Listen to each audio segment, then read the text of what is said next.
ଯେଉଁ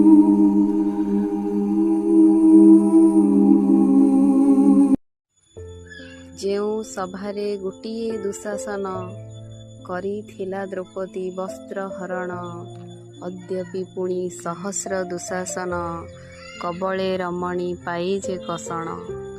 ଯେଉଁଠି ଥିଲା ଗୋଟିଏ ଦଶାନନ, ହୋଇଥିଲେ ସୀତା ମା ଅପହରଣ। ଏଠି କେତେ ମାଙ୍କର ଚିତ୍କାର ଶୁଣ, ନୀରବ ଦ୍ରଷ୍ଟା ଜନତା ପ୍ରଶାସନ। ମହିଳା ଦିବସର ପାଳନ ବ୍ୟର୍ଥ, ସମାଜରେ ନାରୀ ହୁଏ ନିର୍ଯାତିତ। ମହିଳା ଦିବସର ପାଳନ ବ୍ୟର୍ଥ, ସମାଜରେ ନାରୀ ହୁଏ ନିର୍ଯାତିତ। 10 ମାସ ଉଦର ଯନ୍ତ୍ରଣା ସହି, ନାରୀଟିଏ ଶିଶୁକୁ ଜନ୍ମ ଦିଅଇ। ଝିଅ ଜନ୍ମ କଲେ ଶୁଣେ ଅପବାଦ, ଅସହ୍ୟ କଥନ ସହି ମା ହୁଏତ। ଭଗିନୀ ହୋଇ ଆଦର ପାଏ ଘରେ, କର୍ତ୍ତବ୍ୟ ବୋଝକୁ ମୁଣ୍ଡେଇଲା ପରେ। ବାହାରି ଯାଏ ନିଜ କର୍ମ ପଥରେ, ମାଲଟେ ପୁଣି କିଏ କମେଣ୍ଟ ମାରେ।